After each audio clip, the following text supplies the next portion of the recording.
कि Faisal can navigate through characters very well.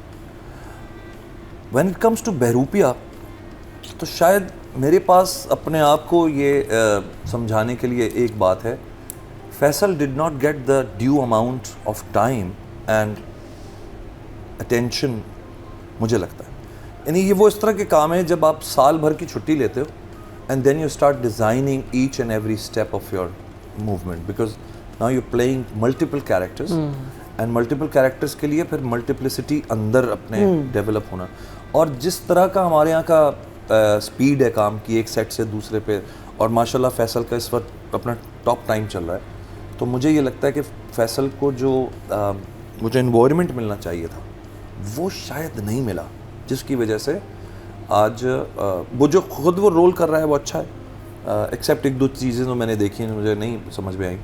लेकिन मुझे लगा वो जो बाकी के रोल्स हैं, एक सही कह रही है मरीना जी, अभी तक वो सामने नहीं आ पा रहे.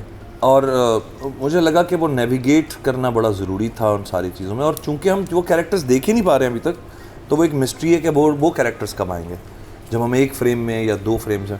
अभी कल वाले मतलब इस वाले एपिसोड में जब मैंने देखा तो उसमें वो जो एक बचपना वाला है वो आया था, वो टेडी बियर लेके.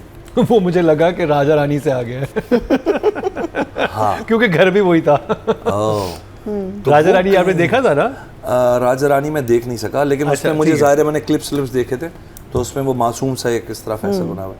तो फैसल की हमें कैपेसिटी का पता है, हमें पोटेंशियल का पता है. खाई जैसे ड्रामे उसने अभी पिछले साल करके, तो जो मतलब जो ग्रिप वो रखता है अपने कैरेक्टर्स में, इसमें मुझे लगता है फैसल का शायद इतना कसूर नहीं है जितना स्क्रिप्ट ने जो है और टाइम ने शायद ना साथ दिया.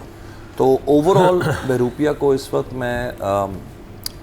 मैं वेट कर रहा हूँ बहरूपिया का कि कोई ऐसी चीज़ आ जाए जिससे मैं तो I am still waiting. This is not the shock face, this is the waiting face.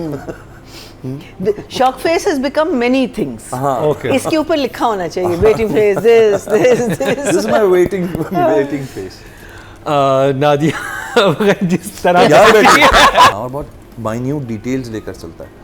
तो जैसे अभी नादिया अफगान हैरान हो गई थी ना फारूक रिंद के नाम पे, मैं अभी हैरान हुआ कि ये शैक का ड्रामा है, क्योंकि शैक तो बहुत मैच्योरिटी के साथ देखता है स्क्रिप्ट को. अब इसकी क्या वजह है मुझे नहीं पता.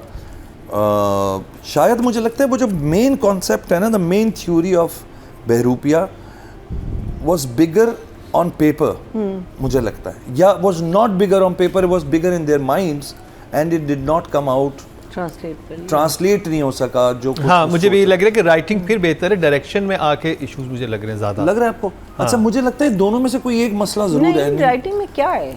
कुछ भी नहीं. राइट, देखिए इसको बहुत डिफरेंट तरीके से किया जा सकता है. एक तो आपने ओवरऑल जो कैरेक्टर्स डेवलप किए हैं. The only great part about this play right now is the fact that you are approaching a subject like this. हाँ, it's the subject matter. Subject right? interesting Now है. that subject matter needs to translate to us. If you are taking that risk, then you better be मुझे लग रहा है excellent कि in it. Overall look और feel ड्रामे की बहुत ज़्यादा आर्टिफिशियल कर दी है. वो अमीर दिखाने के चक्कर में बहुत cliché type weird kind of अमीर सुभाष घई मूवीज टाइप वाले दिखा दिए उन्होंने. और वो जो हॉस्पिटल था, वो हॉस्पिटल नहीं मेरे समझ में आ रहा था. हॉस्पिटल तो माशाल्लाह कमाल ही था. वो बिल्कुल ही ड्राइंग VVIP, बहुत VVIP हो गया. इतना VVIP तो होता भी नहीं है कोई चीज़. इतना तो आगा खान का VVIP नहीं है जितना वो था, और नहीं समझ आ रहा था. मतलब हर चीज़ सेट इवन द रेस्टोरेंट जिसमें हमने सीन देखे, लाइफ नहीं थी. और लाइफ इसीलिए नहीं है मेरे ख्याल में कि सेट्स पे बहुत ज़्यादा काम हुआ है. तो एक लाइफ की मिसिंग पार्ट मुझे फील हो रहा है इस पूरे ड्रामे में. मुझे उनकी तैयारी बहुत अजीब लगती है कि अगर कहाँ पे आपने एलीट फैमिलीज़ में लड़कियों और ख़वातीन को इतनी डार्क लिपस्टिक लगा के और सर पे ताज पहन के घूमते फिरते दिखाया. ऐसा तो नहीं होता. वो बहुत आपको लग रहा है कि ये कौन लोग हैं. एंड कीपिंग इन माइंड कि अब 7वें एपिसोड पे हैं, तो अब मेरे ख्याल में वो जो फ्लाइट एक पकड़ती है ना सीरियल, कि यार अब वो एंगेजमेंट की तरफ जाती है, वो मुझे लगता है कि अब आ जानी चाहिए. अब इंशाल्लाह मुझे उम्मीद है फैसल है तो फैसल ने कुछ समझदारी, खुद कुछ एक्टर्स खुद भी अपने होने से भी चीज़ों को बेहतर करते हैं, तो मैं उम्मीद करता हूँ कि फैसल इंशाल्लाह. आई थिंक जब मदिया का कैरेक्टर उस घर में आ जाएगा, दोनों का आपस में स्टार्ट होगा, तो फिर शायद कहानी इंटरेस्टिंग हो. अभी तो बिल्कुल ही लेकिन क्या कहानी होगी? वो उसके वो रूप बदलते जाएंगे. He will become these personalities, she will have a problem. I mean, I really, my question is, what is the story? Right now, we should know which path we are taking. Is it that she wants to kill the person? She wants to inherit all the, you know, there has to be something. There is nothing. There is no story. हाँ, मुझे अभी तक माँ और बहन का beef भी समझ नहीं आया कुछ फैसल नहीं, के साथ। दूसरी मसला फैमिली है का भी क्या? नहीं समझ वो तो बड़ी आया। केयर कर रहे होते हैं फैसल की। और फिर वो जिस कभी वक्त केयर आया करते हैं, कभी कभी केयर नहीं करते, वो आके कभी जिस दिन चाहते उसने हैं। सारी प्लानिंग करवाई है कि घर साफ करो, ये करो, वो करो, वॉल्स को ब्राइट कर दे और चेंज कर दे कलर, और ना हुआ है ना अगली एपिसोड में नहीं हुआ। नहीं, और वो जो उसके बाद उसको फिट्स पड़े हैं श्रेया को, वो नहीं समझ हाँ, आ रहा वो नहीं समझ आएगी कि उसको किस बात पे। मतलब वो भी देखें, इसमें उन्होंने 3 डिफरेंट किस्म की जो मेंटल हेल्थ से बात की हुई है। एक तो जो उसका है, एक उसकी बहन का है, और एक जो उसकी बहन का कब बात बहन बस का वो क्या है? नजर आ रहा है ना आपके, ऑब्वियसली पैनिक अटैक हुआ उसको। पैनिक क्यों? अटैक हुआ। वजह उसने कुछ देखा होगा। अब आई डोंट कि नो, वो वही शादी कहानी कर- रिवील होगी। रिदा ने बड़े अच्छे ड्रामे लिखे, आई थिंक जाने जहां उनका था, हमजा और आयजा वाला। हाँ, was it? Yeah. I think so Rida. Writing अभी तक मैं ये कहूँगा कि कोई ऐसे जुमले नहीं सुनाई दिए मुझे, कोई ऐसे डायलॉग्स नहीं आए। 6 और डायरेक्शन भी 6। ओके, चलें जी। मुझे लगता है, आई एम जस्ट थिंकिंग, जिस वक्त ये स्क्रिप्ट आया होगा और ये सब बैठे होंगे, तो अगेन माइंड में बहुत आगे की चीज़ होगी कुछ फैसल के भी, बिकॉज फैसल ने भी सारे ये एक रनवे है पूरा, आप अपने बहुत सारे जहाज उड़ा सकते हैं इस पे, समझ रहे हैं? It's not just one character, it's like multiplication of characters. तो मुझे लगता है वो जितना माइंड में बड़ा बना, वो सेट पे आके उतना बड़ा नहीं लग रहा। उसके बहुत सारे फैक्टर्स हैं उसमें। ये बातें जो नादिया ने भी की, आर्ट बहुत मेन रोल अदा करता है। सेट्स मुझे ओवरडन लगे, बहुत ओवरडन है मुझे, मतलब थोड़ी सी उबकाई सी आना शुरू हो गई आंखों को, नहीं आंखों में खून। हॉस्पिटल का लॉन्च तो बहुत ही बुरा था, बहुत ही वो बुरा तो लग था। रहा था कि क्लॉस्ट्रोफोबिक है। just takes away from the scene and the character and the writing and everything. अच्छा, फिर सीढ़ी जा रही है ऊपर को, उससे 1 फुट बाद जो है रिसेप्शन बना हुआ है इतना सा, चिप्स की दुकान जैसे नहीं होती। क्यों इतने से फासले पे कौन सा हॉस्पिटल में 1 फुट की जगह छोड़ के सीढ़ियाँ होती हैं और यहाँ रिसेप्शन बना होता है? मैंने कभी नहीं, दुकान। बिल्कुल चिप्स की दुकान के साइज की लड़की बैठी हुई, नेक्सस हॉस्पिटल में पता नहीं कुछ लिख रही है, ठीक है?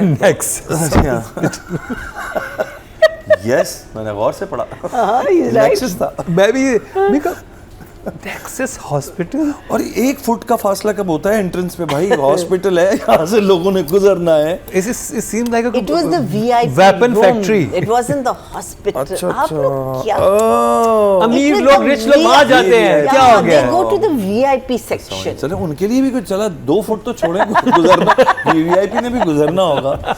लेकिन चले, आर्ट डिपार्टमेंट ने डिसाइड किया कि नेक्सस हॉस्पिटल को ऐसा लगना है घरेलू फुल, तो बहुत घरेलू था। और लैंप अस्पताल में घर जैसी खिदमत। हाँ, इतने लैंप्स लगे हुए, सब लगा हुआ कहीं पे भी। अच्छा, कोई आर्ट वर्क ऐसा फील नहीं हो रहा कि बंदा कहे चलो एक चीज़ कोई हॉस्पिटल वाली है, कुछ नहीं। Then even the rooms inside, जो हॉस्पिटल वाला रूम था वो भी नहीं समझ आया। उसी घर में शूट कर लिया था। अच्छा, समहाउ मुझे अदनान एक मज़ेदार कैरेक्टर है, बट अदनान और हुमा नवाब की कॉम्बो मुझे नहीं फील आ रही, मियाँ बीवी की। दे डोंट लुक लाइक मियाँ बीवी एट ऑल। वो बिल्कुल एक अलग दुनिया के आदमी लग रहे हैं, वो बिल्कुल एक अलग दुनिया के, जबकि दोनों अमेजिंग है। हुमा नवाब का तो मैं फ़ैन हूँ बाकायदा, the way she delivers her line and everything, but पता नहीं मियाँ बीवी नहीं लग रहे मुझे। तो आई डोंट नो यार, मुझे क्या फैसल की बात करनी है? फैसल एंड मदिया।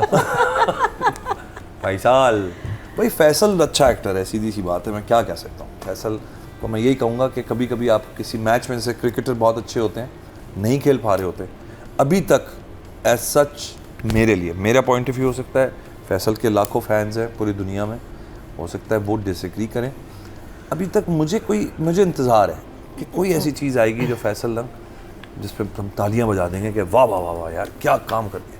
अभी नहीं आया, तो आई थिंक फैसल 7 एंड मदिया का रोल अभी तक डिफाइन ही नहीं हो सका मेरे सामने, इट्स अ 6। नादिया अफगान जी, आपने नाखून तेज कर लिए हैं। खा लिए सारे।